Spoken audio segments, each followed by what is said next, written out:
If there is one thing that I do in life besides making YouTube videos, is that I play Smash Bros. For Wii U competitively. Even though I don't place well in tournaments, hell, not once have I made top 8 in my locos, I still have a passionate love for this franchise, both as a competitive player and a die-hard Nintendo fan. One thing that comes into a lot of fans' head when a new Nintendo console is released is when, yes, when, not if, a new Smash Bros. Game is released. And when it's finally confirmed to be under development, who will be the new fighters to join the All-Star roster? I've been doing the same since the Road to Brawl back in 2006, and in 2018 it's no different. Anyway, a few rules before we start. First, only one character per franchise. After all, we don't want the list to be filled to the brim with Mario and Pokemon. Second, the choice needs to be plausible. So no minor characters like Fawful, Paint Roller, and the fucking Shooting Gallery Man. Third, if the character is from a third party, they need to have previously appeared in a Nintendo game, must originate from a video game, must come from a large enough franchise, and only one character per third party total. So no more Mega Man, Street Fighter, and especially Sonic characters. Fuck the idiots who want Knuckles or Shadow in Smash. And if Sakurai caved in to these demands, he is a spineless weakling. And lastly, they must be a newcomer. Sorry Wolf and Ice Climbers, but you are both disqualified from this list. Still would like to see them both in though. With that said, these are my 10 characters for Super Smash Bros. For the Nintendo Switch.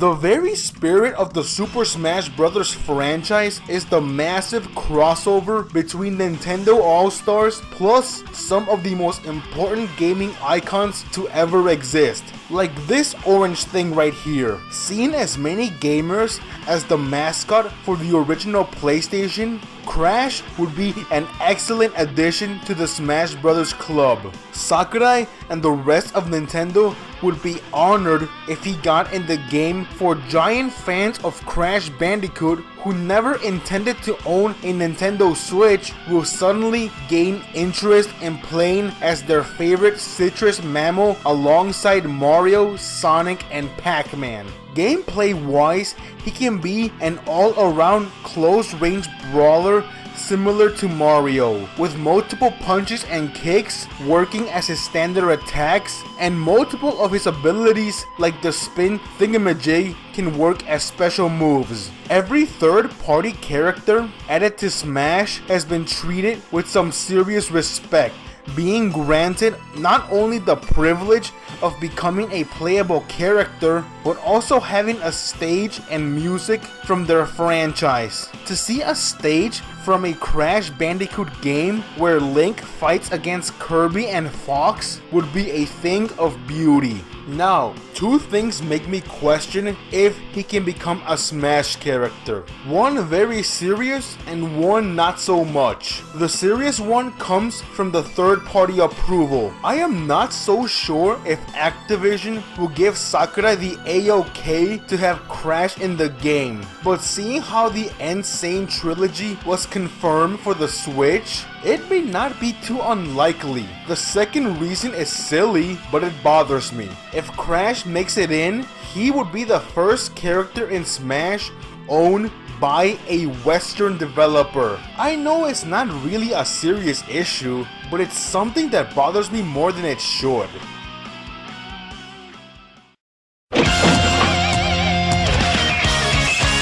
Nintendo's newest intellectual property, Brazos, was greeted with pretty good critical and commercial success, selling over 1 million copies and receiving some damn solid reviews. On top of that, Nintendo has been very supportive of this game's competitive scene, arguably more than Smash's scene. So it makes sense for their poster character, Springman, to have a roster spot for himself. What type of character would you say is the easiest to design for Smash? I personally think fighting game characters are the easiest, since, well, it's just transferring from one franchise to another within the same genre. With this, I say that Springman is both an easy character to program and a fresh new addition for Smash Bros. Ripping him straight from ARMS, Springman can work sort of like a reverse Little Mac. While both clearly professional fist fighters, Springman really differs from Little Mac as he is slow but possesses both long range attacks and a good aerial game, making him better suited for a calm defensive playstyle, in contrast to Little Mac's guns and blazing super aggro playstyle. The many different arms from the other characters could be implemented into Springman's moveset, working as different standard ground and aerial attacks, and a specific few could work as special moves. And if anyone thinks that having a fighting game character with long stretchy limbs would be overwhelming for new and casual players, or outright broken for pros, let me tell you something. Dhalsim has been on Street Fighter since 1991, and not once has he been considered broken. So Springman is definitely not a concern balance-wise.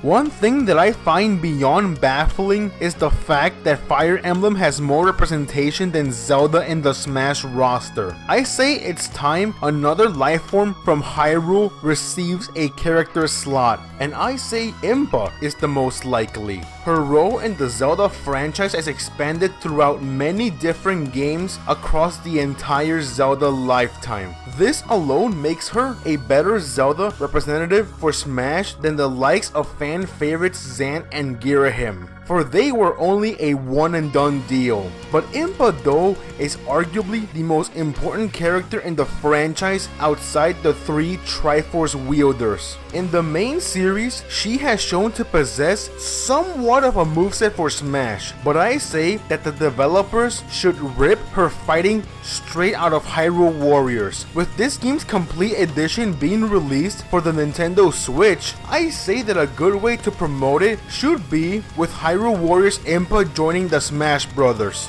If you have played Hyrule Warriors, then you know how Impa plays. And if you haven't, let me give you the in a nutshell description. She slices and dices with a giant ass sword. Now many different concerns will rise from this, and let me respond to them. The first one being the speedy nature with a giant sword could make her overpowered.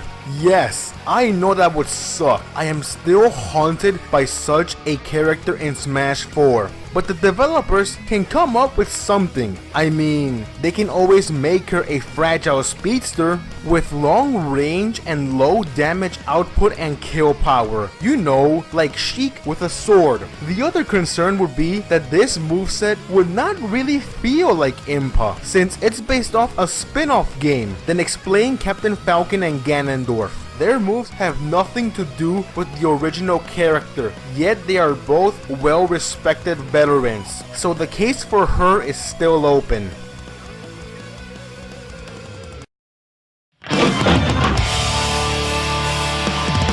The Mario franchise is with no question Nintendo's most important one. With this, it makes sense that it receives more characters to represent it than any other franchise. And I say that Captain Toad becomes the next resident of the Mushroom Kingdom to join the smashing scene. For possible Mario characters to join Smash, the most plausible ones were Waluigi, Daisy, and Captain Toad, and I chose this mushroom because he simply served a more important role in the franchise. Daisy has not been significant since Super Mario Land, and Waluigi has not appeared outside a sport or party game, making his role borderline filler. But Captain Toad though has made a name for himself. Debuting in Super Mario Galaxy as a mere NPC, this poisonous mushroom went on to serve an important role in the Mario franchise in Super Mario 3D World, and then got a game of his own. Can Waluigi, Daisy, hell, can Rosalina say that? No. But he can. With him appearing in Super Mario Odyssey, it's pretty safe to assume that he is not going anywhere. So this is the perfect time for his Smash debut. For his moveset, I say that any of the zany bullshit that happens in Captain Toad's treasure tracker can be converted into his arsenal. And if any of you think that it is stupid, let me respond by stating the following. Pac-Man and Mr. Game & Watch, your argument is invalid. I will happily welcome this dwarf into the Smash scene with open arms.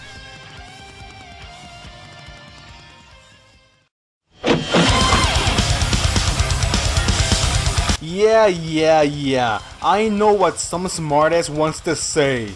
Ridley, but he is too big.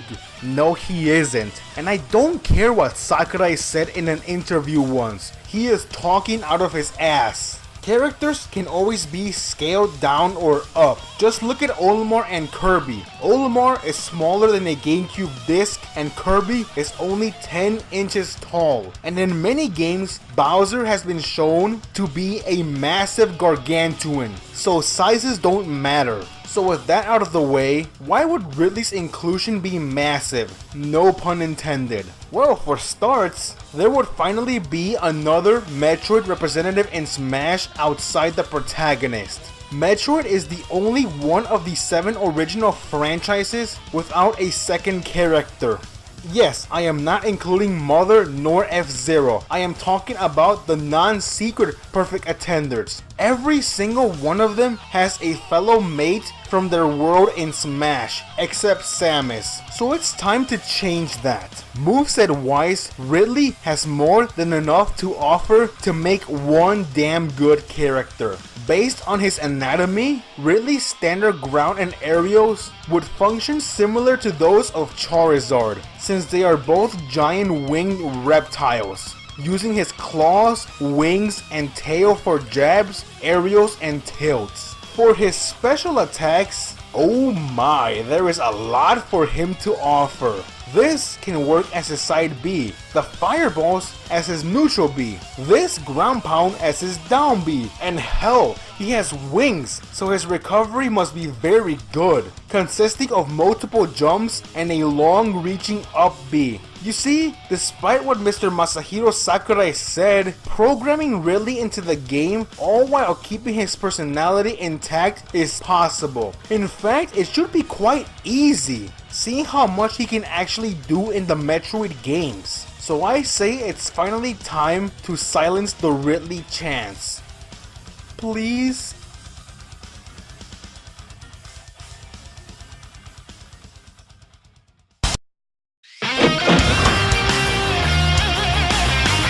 Bomberman? Bomberman. Thus, whatever a Bomberman does, can he be in Smash Bros? Yes, he can, cause it'll be good. Honestly speaking, if there was any third-party character that I deem possible for joining Super Smash Bros. For Wii U besides Mega Man and Pac-Man, it was Bomberman. I honestly saw the possibility for him to join way higher than for spiky hair emo giant sword man named after the condensation of water vapor. I mean, Bomberman has multiple games throughout many different Nintendo hardware, ranging from the SNES all the way to the Nintendo Switch. And Cloud Strife has only made small spin-off appearances excluding Smash. So it is obvious who has a closer tie with the Big N. But that is besides the point. What really matters is why Bomberman would be a good character for Smash. And the answer is simple. It would be a blast. function as an all-around brawler like Mario, using punches and kicks for quick, powerful, yet stubby blows on enemies. But the trademark of his character should be saved for his special moves. Bombs, bombs, and more bombs. For a specific moveset, I think Super Smash Flash 2 nailed him pretty well, with neutral B working as the bomb throw, side B to kick the bombs into place, and down B to detonate all bombs in the battlefield. Of course, up B has to be different since he needs a recovery move. If that doesn't sound too interesting, I have faith that Sakurai can come up with something creative. I mean, he managed to make Mr. Game & Watch, Duck Hunt, and fucking Pac-Man work, so I don't see how Bomberman could be impossible. Back in the days of the build-up to Smash 4, I had my doubts on Bomberman simply because he pretty much disappeared from the gaming scene. But with the recent release of Super Bomberman R and its solid commercial success, here's hoping he joins the clash. Just don't use the Act Zero skin, cause that game was diarrhea dog shit.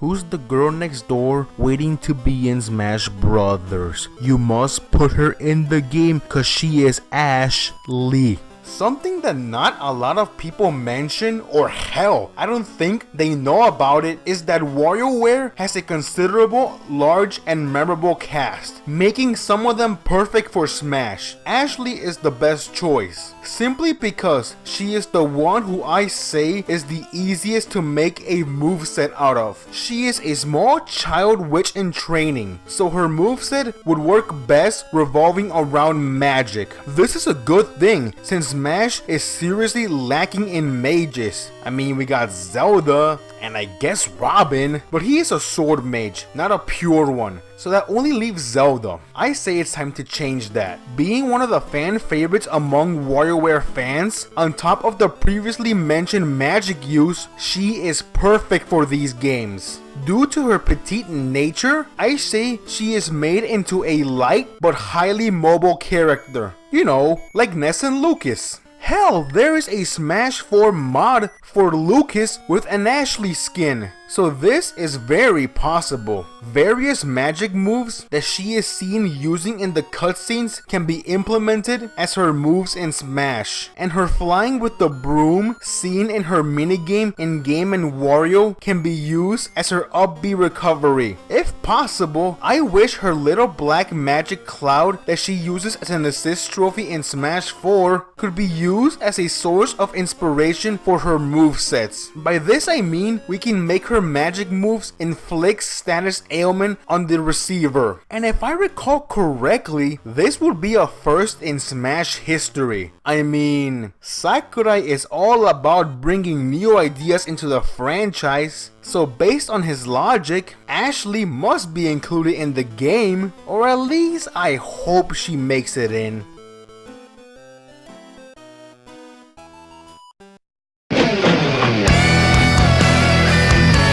You know, for being Sakurai's creation, the Kirby franchise really has not been too well represented in Smash. I mean, come on, only 3 characters? That's unfair. Just add Bandana Dee into the mix and now things look much better. Since his appearance in Kirby's Return to Dreamland as a playable character, the unique Waddle Dee garnering a bandana on its head has become quite the fan favorite, and making him a playable character in the biggest crossover in gaming would be rad. Waddle Dee has been the staple villain grunt in the Kirby franchise since the Kirby Genesis, and for one to be unique is truly a beacon of light. That way, Sakurai doesn't need to dig the bottom of the barrel for a new character, because this outcast is truly unique enough to become an iconic character. Like every other character in the Kirby franchise, Bandana Dee will have multiple jumps and be of a small stature combined with a lightweight gravitational pull. Yes, I know that King Dedede is not a small lightweight, but Waddle Dee should be. For his arsenal, I say simply apply his moves from Kirby's Return to Dreamland into the Smash inputs and voila, he is ready for action. It's actually very simple. This would work as his side B, this as his up B, this as his neutral B, this as down air, this as jab, this as up smash, this as forward tilt, and I can go on and on and on, but you get the point. The fact that he uses a spear actually makes him a very unique character. I mean, which other character in Smash is small, speedy, with a lot of jumps, and wields a long-range weapon? That's right, no one. Not even Meta Knight, because that thing is a tiny-ass butter knife. So, Mr. Masahiro Sakurai, Bandana Dee is a character that is easy to create and would spice things up in this franchise. So it would be a very smart decision to add him to the roster. Can you comprehend that?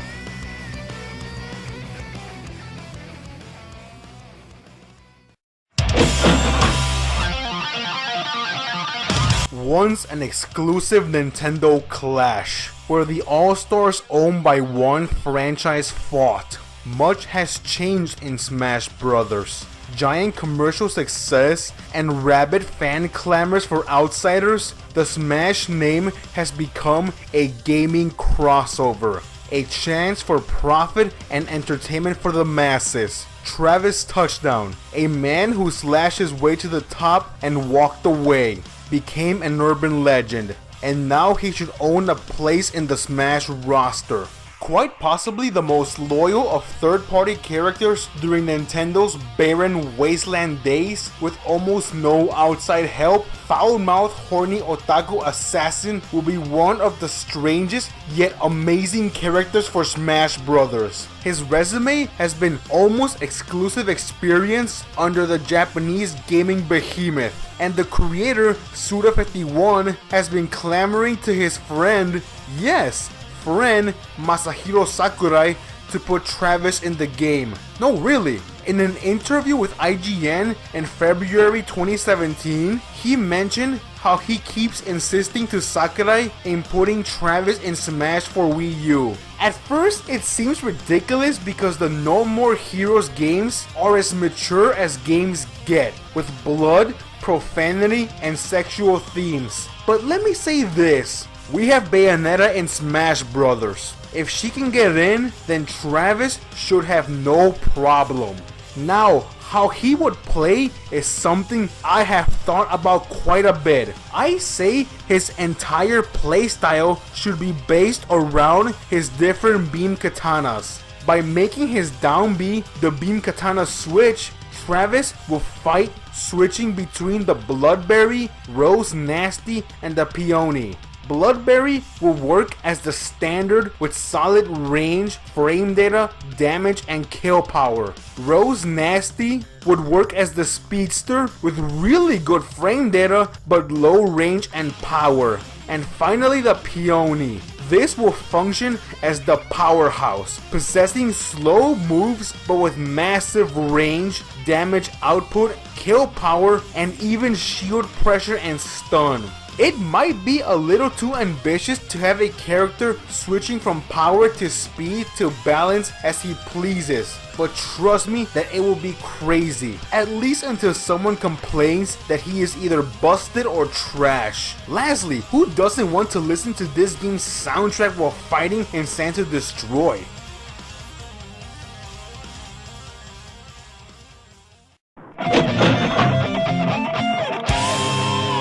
Let me take you back for a minute to 2015. In the last Nintendo Direct to be featured by the late great Satoru Iwata, he took the internet by storm by announcing the Smash Ballot. Without hesitation, I voted for the crocodile pirate scientist King K. Rool. Since the days of Brawl, I've wanted to see this reptilian leatherhead duke it out with the likes of Mario and Pikachu. For being one of Nintendo's flagship franchises, seeing Donkey Kong being represented by only 2 characters is absolutely criminal. Not only that, but not having a villain from the Gorilla franchise is also ridiculous, and there's no better antagonist than King K. Rool. He is the only reoccurring enemy of the Donkey Kong franchise, and thanks to those multiple appearances, his options as a character are quite big. Seeing how he is a large creature, I think he will work best as a heavyweight heavy hitter similar to Bowser and Ganondorf, with slow, powerful moves and a very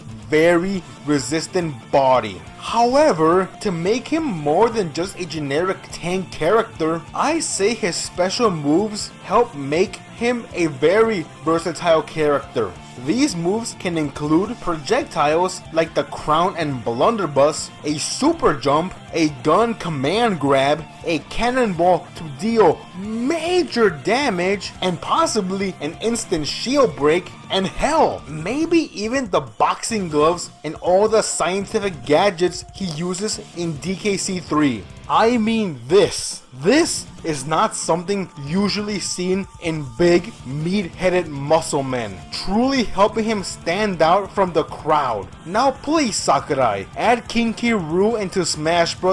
As a playable character, not as an assist trophy or a fucking Mii skin. Fans have waited long for him to be added to the roster, arguably longer than they have been waiting for Mother 3's North American release or Half-Life 3. So please, stop resisting and join the KRC. That stands for King K. Rool Cult.